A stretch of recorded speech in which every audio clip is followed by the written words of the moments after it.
Alright guys, so we're almost at the end of the process. You've done all of your animations and you're ready to drop them into Premiere. But we're not ready, we're not finished yet. What we're going to do is we need to find a way to, we need to export them all, get them all out of After Effects so we can put them into Premiere Pro. So that's what we're going to do here. There's two ways to do that, and they're different depending on the animations that you're trying to render. Essentially, this is the rule of thumb. If you're doing an overlay, that's something that needs to be what's transparent. You need to see through the layer to see what's going to be underneath it. For instance, when we were doing our overlays before and we had Squid Games underneath our overlay layer, those are the ones that you're going to want to do with export type 1. And then there's the standard export, which is just get the video out of After Effects with no transparency. It would just be a video, and anything that isn't covered in the composition will just be rendered as black. So let's start with export type 1 because that is probably the hardest one. So let's look at this animation that we did earlier in the process.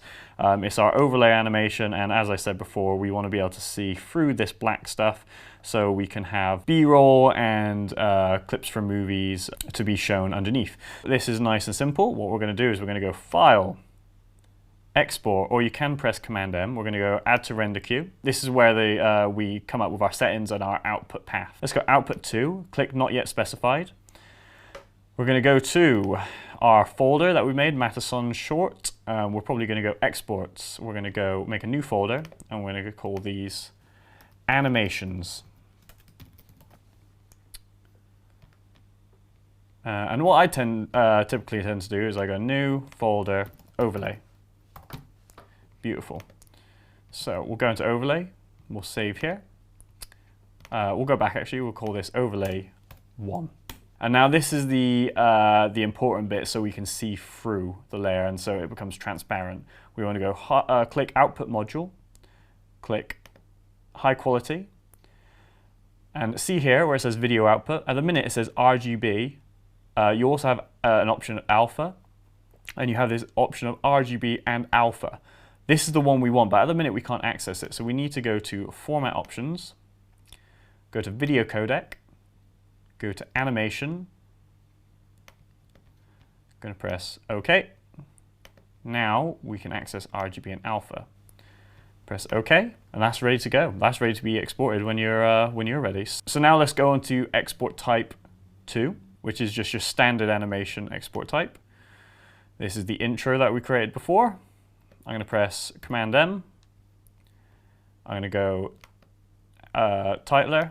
I'm going to go back to Exports, Animations, New Folder, Story, Animations. And then we'll call this Titler Animation. Perfect. We're going to save that. I'm going to go to High Quality, and to be honest, you can probably just work with the standard here, but I do tend to make a few adjustments. If you export as it is, these files will be very, very, very big and they'll take up a lot of your PC space. So I tend to go into the format. I go H.264, perfect.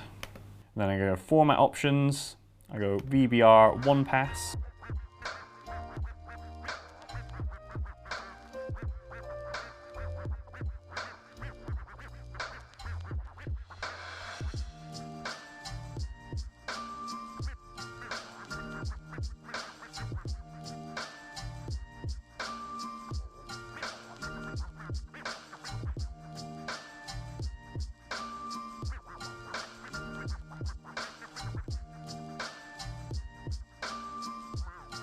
Click that down there, and I'll probably up this from a target bit rate of 2, and I'll put a target bit rate of 8.